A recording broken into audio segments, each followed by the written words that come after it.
갈라디아서 4장 1절에서 7절입니다. 우리 같이 한 목소리로 합독합니다. 내가 또 말합니다. 유업을 이을 사람은 모든 것의 주인이지만 이럴 때에는 뭐 다름이 없고 아버지가 정해놓은 그때까지는 보호자 관리인의 지배 아래에 있습니다. 이와 같이 우리도 어릴 때에는 세상의 유치한 교훈 아래에서 종노릇하여 했습니다. 그러나 기한이 찼을 때 하나님께서는 자기 아들을 보내셔서 여자에게서는 나게 하시고 또한 율법 아래에 놓이게 하셨습니다. 그것은 율법 아래에 있는 사람들을 속량하시고 우리로 하여금 자녀의 자격을 얻게 하시려는 것이었습니다. 그런데 여러분은 자녀이므로 하나님께서 그 아들의 영을 우리의 마음에 보내주셔서 우리가 하나님을 아빠 아버지라고 부를 수 있게 하셨습니다. 그러므로 여러분 각 사람은 이제 종이 아니라 자녀입니다. 자녀이면 하나님께서 세워주신 상속자이기도 합니다. 아멘. 이는 하나님의 말씀입니다. 우리는 각자 정체성을 가지고 있습니다. 이스라엘의 정체성은 아브라함과 모세로 이어집니다. 출애굽을 직접 우리가 경험하진 않았지만 우리는 여전히 출애굽을 통해 우리의 정체성을 확립합니다. 우리가 그곳에 직접 가보진 않았지만 우리가 그곳에 있는 정체성을 늘 확인을 합니다. 그래서 최근 발매한 CCM, 최근에 좀 됐는데 CCM 곡 제목이 그리운 예루살렘입니다. 그 곡에 대해서 더 얘기할 거 없지만 그래도 그 CCM 부르는 가수들이 그곳을 진짜 가봤고 살아서가 아니라 신앙의 정체성으로 고백하고 그리워한다라고 저는 이해를 했습니다. 그렇게 안 보면 그게 이해가 되지 않기 때문에 그러합니다. 그래서 정체성의 근거에서 예루살렘을 그리워하고 사실은 그 예루살렘을 그리워한다는 고백은 포로기에 이스라엘 사람들이 예루살렘을 그리워하는 우리가 어디 해외를 나가거나 할 때 우리 동네 그립잖아요. 별거 아닌 것 같은 되게 그립단 말이에요. 그런 고백입니다. 마태복음을 우리가 강의하면서 예수님과 모세와 계속 연결되어지고 마태가 모세를 근거해서 계속 설명하는 모습들을 우리는 확인을 많이 했습니다. 또 기억해보면 마태복음은 누구를 위한 복음서였는지 기억나십니까? 누가 주 구독자였는지 기억 안 나십니까? 마태는 제가 이렇게 말하는 게 힌트가 있지 않겠습니까? 바울이 지금 누구랑 얘기하고 있죠? 이방인들. 그러니까 마태복음도 방향 주 타겟이 이방인이 아니라 유대인들이란 말이에요. 근데 지금 갈라디아서도 유대인들한테 지금 얘기를 하는 거잖아요. 그러니까 똑같이 모세 얘기를 또 합니다. 유대인들한테 모세가 굉장히 중요하게 연결되어 있기 때문입니다. 그러니까 앞서 바울이 지금 계속 처음에는 1장부터 쭉 오면 아브라함을 먼저 얘기하면 정체성의 근거한 얘기를 했습니다. 그렇죠? 아브라함의 그 창세기 12장에 있는 하나님 나라 이 새 언약이 아니라 언약이죠. 언약에 대해서 얘기하고 그걸 통해서 그 유업을 믿음으로 그 언약을 받았고 여기까지 왔다. 그리고 이제는 4장에서는 바울은 출애굽 이야기를 빗대어서 그 정체성을 다시 불러일으켜서 갈라디아인들에게 잊은 정체성에 대해서 이야기하고 있습니다. 직접적으로 오늘 모세의 얘기가 나오진 않지만 구조상 출애굽의 기억을 떠오르기 편한 구조를 가지고 있습니다. 자, 1절에서 7절까지가 딱 그 출애굽의 여러 가지 평양을 이루는데요. 오늘 1절부터 3절까지 먼저 읽겠습니다. 1절부터 3절, 요거를 제가 방금 말한 걸 기억하고 봅시다. 1절부터 3절입니다. 시작. 내가 또 말합니다. 유업을 이을 사람은 모두 것이 주인이지만 어릴 때에는 종과 다름이 없고 아버지가 정해놓은 그때까지는 보호자와 관리인 지배 아래에 있습니다. 이와 같이 우리도 어릴 때에는 세상의 유치한 교훈 아래에서 종노릇하였습니다. 1, 2절에서는 바울이 당시에 상속에 관한 법률을 근거로 그 핵심을 얘기합니다. 상속자가 아직 어릴 때에는 아버지가 정해놓은 보호자와 관리인 아래에 있어야 합니다. 나이가 찰 때까지 기다려야 한 거죠. 그렇기 때문에 사실은 자유이긴 하지만 노예처럼 누리지 못한다. 그 얘기를 빗대어 얘기하는 겁니다. 노예하면 지금 떠오를 게 어딜까? 종노릇하고 노예 얘기하면 당연히 이스라엘 사람들은 제일 먼저 생각해야 될 건 이집트입니다.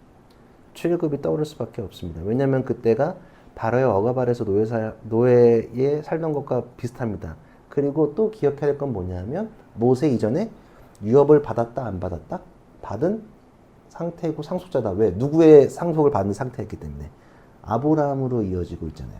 아브라함, 이삭, 야곱, 그 다음에 요셉 다 이주한 다음에 그 다음에 누구죠? 요셉 다음에 모세라는 거예요. 이해되시죠? 똑같이 이 사람들한테 상속을 받고 상속을 받을 마땅한 이스라엘 사람들인데 지금의 상태가 노예의 상태다. 그리고 지금 갈라디아에 있는 신앙인들도 니네 똑같다. 하나님의 자녀로 정당하게 했는데 니네가 지금 다른 것에 얽매여 있어서 그 상속을 누리지 못하고 노예적 삶을 살고 있다라고 빗대어 얘기하는 겁니다. 이해되십니까? 이게 지금 대비가 딱 되죠.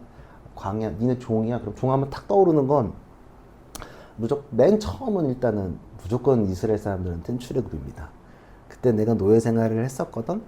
그리고 그 정체성이 거기에 있고 똑같이 지금 상황이 권한은 있지만 계속 노예적 삶을 살고 있는 모습을 이야기합니다. 앞서 3장에서 우리가 율법이 몽학선생, 초등교사 역할을 한다고 이야기했었습니다. 근데 오늘은 노예의 상태에 대해서 이야기합니다. 어린 시절은 행동에 제약이 있는 상태입니다. 성인이 될 때까지 누구든지 한계가 누구든 존재합니다. 어쩌면 노예 상태도 그러합니다. 성인이 되었지만 노예들은 성인 대우를 받을 수 없고 자유인이라면 당연히 누려야 될 권한이 다 박탈되어져 있는 상태입니다. 율법 아래에서는 자유가 없고 세상에 초등학문에 매여 살아간다는 것입니다. 그러니까 노예는 자신의 주인에게 묶여서 자유롭게 선택하거나 소유할 수 있는 권한이 없었다. 노예의 삶은 항상 두려움과 억눌림 속에서 이루어진다. 왜냐하면 언제 죽어도 노예는 무방하니까. 노예는 사람이 아니잖아요. 노예는 물건이니까, 거래하는 수단이니까 언제 죽어도 마땅한단 말이에요. 그리고 노예를 만드는 여러 가지 방법이 있는데 오늘 이 노예를 만드는 방법은 3절을 빗대어서 바울이 얘기합니다. 지금 너네가 노예가 되는 방법, 그리고 노예가 된 방법은 3절입니다.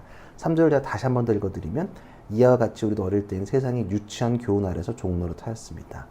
유치한 학문이 너희들의 갈라디아인들의 노예적 상태를 유지하고 있는 하나의 수단이다 라고 얘기합니다. 그럼 유치한 학문이 뭘까? 이게 보는 게 더 중요하겠죠? 유치한 학문이 뭘까? 유치원 때 배우는 가나다라 마법사 수준이니까 보면 번역마다 조금 다르게 하는데 오늘 새 번역에서는 유치한 교훈, 그리고 다른 데를 보면 초등 학문이라고 번역을 하는데요. 유치한 학문은 이게 조금 번역을 좀 하면 스토이케이라는 스토이케이야. 이게 뭐냐면 기본적으로 요소 성분이라는 뜻을 의미합니다. 요소 성분입니다. 스토이케 기초 학문, 초등 학문이라고 얘기하는 건데 이게 뭐냐면 고대 철학자들 플라톤이나 아리스토텔레스는 우주의 기본 요소를 물, 불, 공기, 땅 네 가지를 얘기했습니다. 물, 불, 공기, 땅. 요게 기본이라고 얘기했습니다. 그러니까 요런 철학적 아이디어는 헬레니즘까지도 다 퍼졌고 기본적으로 그리스 로마 세계에서 기본적인 세계관의 베이스입니다. 종교적, 그 다음에 더 나아가서는 종교적화 됐습니다. 그러니까 이런 거 스토이케이라고 말하는 건 뭐냐면 이런 기본 요소나 자연의 법칙을 나타낼 때 얘기합니다. 그러니까 니는 지금 스토이케이아의 종노릇돼 있다라고 이해하면 됩니다. 이해되십니까? 조금 더 풀어서 얘기하면 너는 지금 스토이케이아의 물, 불, 공기 그 원소, 요소의 니네가 그것 때문에 종노릇하고 있고 니네 앞으로 나가지 못하라고 얘기하는 거예요. 우주의 기본적인 요소, 그리고 천체나 별의 움직임, 그리고 기초적인 원리, 언어의 알파벳 같은 거나 수학의 기본 것들로 얘기합니다. 그런 것들이 학문이 넘어서서 숭상하는 모습들이 있었고 그것에 대한 종교적 자세가 노예의 상태를 유지하게 만들고 있다라고 바울이 얘기하는 겁니다. 이해되십니까? 그러니까 너네가 물, 불, 땅, 공기를 통해서 하나님을 보지 못하고 거기에 지금 노예적 상태를 가고 있다라고 이야기하는 겁니다. 그래서 신명기 4장 27에서 28절을 보면 이건 제가 읽어드릴게요. 잘 들으십시오. 신명기면 누가 쓴 거죠? 창세기, 출애굽기, 레위기, 민수기, 신명기. 모세 오경 중에 하나죠. 그러면 모세 오경은 토라가 율법이라고 했었죠. 그러면 율법 중에 있는 거잖아요. 그러면 읽어드리면 주님께서 당신들의 여러 민족들 사이 흩으실 것입니다. 주님께서 당신들을 쫓아 보내실 곧 백성 사이에 살아남은 사람이 많지 않을 것입니다. 당신들은 거기에서 사람이 나무와 돌로 만든 신, 즉 보지도 못하고 듣지도 못하고 먹지도 못하고 냄새도 맡지 못하는 신을 섬기게 될 것입니다. 여기 어떻게 표현되어 있냐면 나무와 돌로 만든 신을 얘기하는 겁니다. 우상들을 우리가 볼 때 세상의 기본적인 요소로 만들기에 유치하면서 초보적인 원리에 근거하고 있음을 우리는 볼 수 있습니다. 유치하고 초보적인 원리가 사람들을 지배하고 섬기게 만들고 있다. 그것들이 아무것도 아니지만 사람들이 섬기고 있다는 겁니다. 결론적으로 바울이 세상의 스토이케이아를 말하게 하고 그곳에 그 죄에 빠져 인간은 우상 가운데 허우적거리고 있음을 얘기하는 것입니다. 이해되시죠? 그러니까 우리도 똑같습니다. 영적 상태도 동일합니다. 과거에 우리는 죄와 율법 아래 매인 죄인들이었는데 죄책감, 불안, 소망이 없는 상태에서 어둠 속에 있었지만 우리도 똑같이 그 어둠 속에 있는 상태를 죄의 상태라고 보는 겁니다. 우리도 기본적인 세상의 스토이케이아에 매여 있는 경우들이 많이 있습니다. 세상에서 말하는 것들이 많이 있기 때문에 그렇죠? 근데 공통적으로 이스라엘도 그렇고 우리도 그렇고 당시에 갈라디아 사람들도 동일하게 스스로는 구원을 할 수 있다 없다? 없다. 하나님의 구원 사건은 우리가 해결할 수 없다. 반드시 하나님이 있어야지만 가능하다는 걸 빗대어서 또 다시 한 번 더 얘기하고 있는 것입니다. 왜냐하면 초등적인 가짜신들을 끊임없이 우리를 조종하고 싶어 하기 때문에 그러합니다. 이해되시죠? 저는 요즘 이 시대의 스토이케이아가 뭘까? 물불땅 이건 아닌 것 같고 전 돈, 섹스, 권력 같습니다. 지금의 현대 모든 갈등은 이 세 가지가 다 껴 있습니다. 무조건. 이 세 가지를 떼놓고는 얘기할 수가 없습니다. 왜냐하면 이것은 하나님과의 관계가 무너지면 우리를 끊임없이 심탈하고 우리를 흔들 존재들이기 때문에 그렇습니다. 언제든지 이 세 가지 기본적인 이 시대의 스토이케이아는 돈, 섹스, 권력이 그 빈자리를 채워서 우리를 흔들 게 분명하기 때문에 그러합니다. 제가 더 설명하고 싶지만 시간이 짧아서 하진 않겠습니다만 제가 이 세 가지 강력한 단어 세 가지만 얘기해도 다 공감이 될 겁니다. 분명 여러분들이 세 가지 중에 하나는 걸려 있습니다. 하나님과 떨어진 반드시 세 가지 중에 하나로 무너집니다. 지금 모든 뉴스를 달구는 거는 이 세 가지 중에 하나입니다. 지금 하여튼 말하지 않더라도 연예계, 경제계, 정치계 얘기는 다 요 세 가지가 다 베베베베 꼬여가지고 우리가 지금 밤낮으로 씹는 그 연예인도 다 여기에 걸려 있는 겁니다. 자, 이해되시죠? 이렇게까지 가면 그거에 대해서 초등학문에 잊지 말아라 라고 얘기하고요. 4절 5절을 함께 해보면 그러나 기한이 찼을 때 오늘 본문입니다. 기한이 찼을 때 하나님께서는 자기 아들을 보내셔서 여자에게 나게 하시고 또한 율법 아래 놓이게 하셨습니다. 그것은 율법 아래 있는 사람들을 속량하시고 우리로 하여금 자녀의 자격을 얻게 하려는 것이었습니다 라고 이야기합니다. 오늘 성경 본문에서는 기한이 찼을 때 조금 이제 성경말로 하면 개역개정에서 때가 찼을 때 때가 참에 이런 거죠. 때가 찼을 때 시간의 충만함이 일어났을 때 하나님께서는 그리스도를 보내셨다라고 설명을 합니다. 자, 이것은 하나님께서 모세도 자신의 타이밍에 맞춰서 모세를 이스라엘 가운데 보내셨죠. 그거랑 대비되는 거 똑같습니다. 그리고 똑같이 역할이 그 사람들을 해방시키는 역할을 가지고 있다. 모세와 예수님과 역할이 똑같다. 유대인들은 당연히 제일 편한 얘기들 빗대어 얘기할 수 있습니다. 구원은 인간의 노력이 아니라 하나님의 주권적 개입에 있다는 것입니다. 그리고 하나님은 우리를 위해서 예수님을 보내셨다. 갑자기 나타나지 아니하셨고 하나님의 때가 참에 보내셨다. 그냥 어느 날 갑자기 심심해서 보낸 게 아니라 하나님의 때가 참에 보내셨다는 사실입니다. 이해되시죠? 율법의 노예인 상태잖아. 그럼 이집트에 있는 거기도 이집트의 노예인 상태. 계속 대비가 되는 겁니다. 그리고 5절에서 바울이 속량합니다. 속량한다. 다시 산다. 리빙 그냥 그게 아니라 바이백을 얘기한다. 바이백 산다고 이거 물건을 사다 할 때 사다. 속량하다는 게 그런 거예요. 노예제도에 있잖아요. 그러니까 속량이라는 표현을 한 건 뭐냐면 네가 노예인데 예수님이 너를 값을 치르고 사셨고 해방한다는 것을 의미합니다.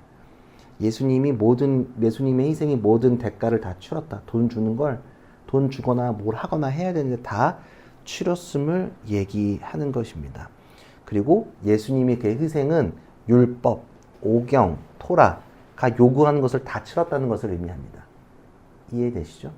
율법이 요구하는 걸 예수님의 희생으로 다 치렀다. 그래서 자녀의 자격을 얻게 되었다라고 하는 것입니다. 그리고 여기서는 원어는 휘오테시아라고 하는데 이거는 입양을 의미합니다. 그러니까 하나님의 자녀가 되는 건 마치 우리가 입양되었다. 하나님께서 우리를 입양하시고 세우셨다.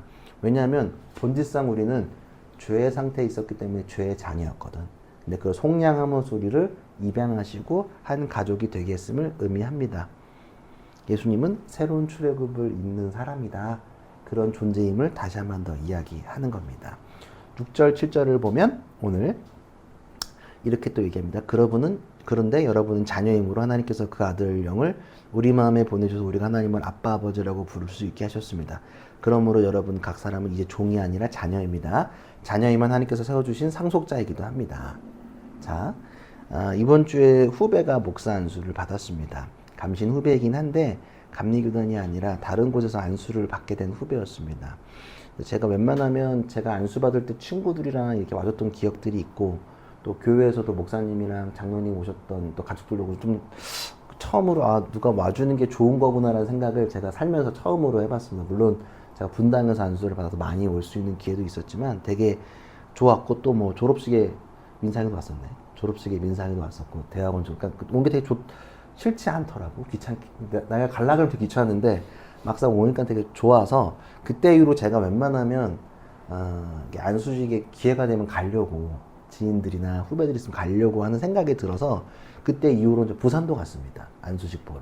그때 쉴 때라서 부산도 가고 이러는데 여튼 지금도 뭐 다른 교단이기도 하고 별로 기대가 안 되긴 했어요. 군소 교단이라 안수식도 사실은 좀 제 스타일도 아니고 좀 되게 제 기준에서 어설펐거든요. 근데 이제 인상적인 건 여전히 그 안수식에는 약간의 긴장과 설레임이 가득한 그런 게 있다는 것. 되게 그 안수받는 사람들 보면 약간의 그 긴장과 되게 설레어하는 표정이 있어요. 되게 그리고 이제 그 가족들 표정을 보면 같이 뭔가 이 전투를 끝낸 느낌이 있는 모습을 제가 조금 봤습니다. 그럼 저도 저기 위에 있는 후배를 보면서 제가 이제 안수 받았던 장면을 떠올려 봤고 제가 안수 받던 선거에 자연스럽게 떠올랐습니다. 그리고 입학했을 때부터 과정이 떠올랐습니다. 저는 또 학부까지 신학교잖아요. 그러니까 학부 4년에 군대 2년에 대학원 3년 그리고 중간고 쉬었으니까 10년 동안 학교 다녔거든요.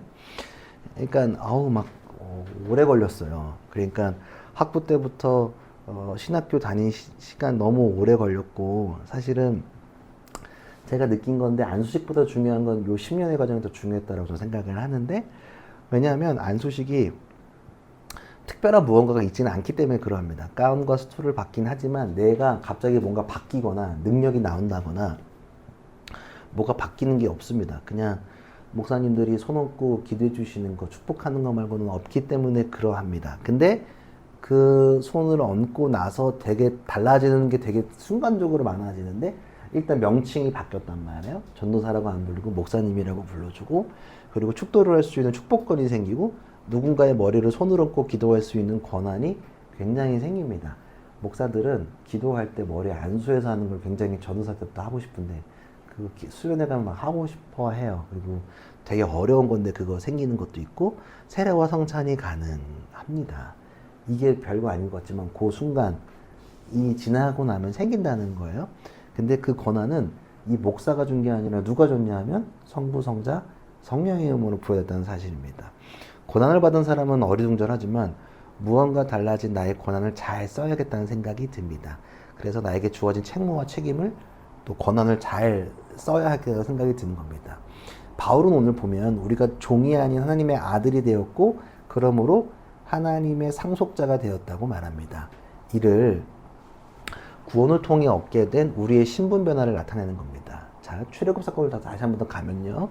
출애굽 사건은 이스라엘 애굽은 종이었지만 구원 과정을 통해서 뭐로 바뀌죠? 하나님의 백성으로 바뀌는 경험을 합니다.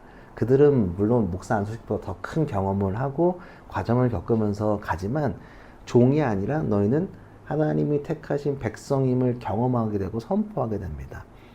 하나님을 출애굽기 보면 그들을 내 아들이라고 부릅니다. 그리고 약속의 땅으로 가자. 내가 인도하겠다라고 간다. 왜냐하면 가면 뭘 받아요? 가나안으로 가면 그 땅을 상속받는 것. 상속자의 모습을 그 자리에서 확인할 수 있습니다.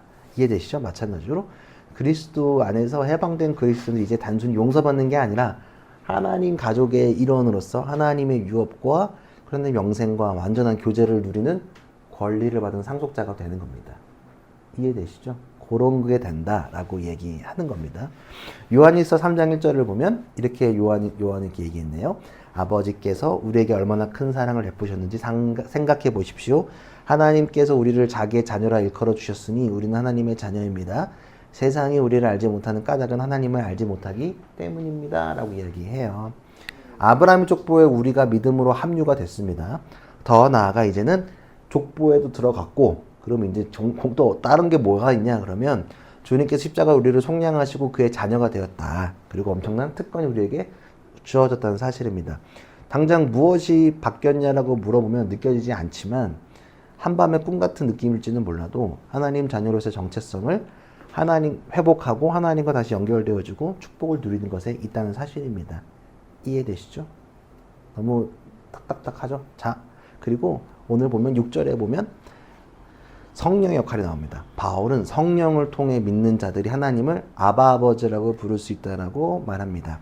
아바 아버지는 우리가 익히 교회 들었듯이 아빠, 이게 이름이 다 비슷해가지고 파더, 아바 다 발음이 비슷하잖아요. 아바 거리는 거. 근데 이게 흔히 어린아이가 아빠라고 부르는 것으로 우리는 생각할 수 있지만 조금 제가 찾아보니까 조금 주성마다 다르긴 한데 뭐 의견이 한 9대1 정도인 것 같아요. 웬만하면 어른이 되었을 때 아버지를 좀 각박하게 부르는 게 아바라는 거예요. 어렸을 때 부르는 게 아니라 성인이 되었을 때 아바라고 부르는 게 조금 더 맞게요. 그러니까 더 저는 좋더라고요. 그러니까 성령은 하나님의 자녀로서 우리의 신분을 증언해요. 성령 때문에 우리가 아바 아버지라고 부를 수 있게 되고요. 깊은 관계를 성령께서 있게 만듭니다. 출애굽 사건에서도 하나님은 이스라엘을 광야에 그냥 두지 않았다. 구름 기둥과 불 기둥을 항상 임재하셨고 백성들의 필요를 채우면서 그들을 가나안으로 인도하셨습니다. 성령 역시 오늘날 똑같이 그리스도인들을 인도하고 하나님과의 관계를 지속하게 가능한 구원 여정에 함께 하시는 사실입니다.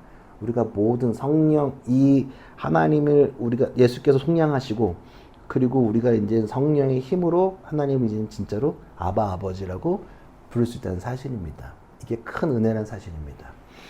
우리는 기억해야 됩니다. 우리는 하나님의 자녀라는 사실을 절대 잊어서는 안 됩니다. 물론 인간적인 아버지에 대한 기억을 우리가 일반화할 수는 없습니다. 누군가에게는 좋을 수도 있고 나쁠 수도 있고 다 부분적으로 다르기 때문에 일반화할 수 없지만 그러나 여기서 말하는 아버지는 우리와 함께 하길 원하시고 동행하시고 우리를 지켜주시는 그 하나님을 이야기하는 것을 의미합니다. 그러니까 자꾸 인간적 아버지의 모습에 우리가 넘어가면 안 되고 진짜 그 하나님의 모습, 그 아버지, 진짜 아버지의 모습을 봐야 한다는 사실입니다.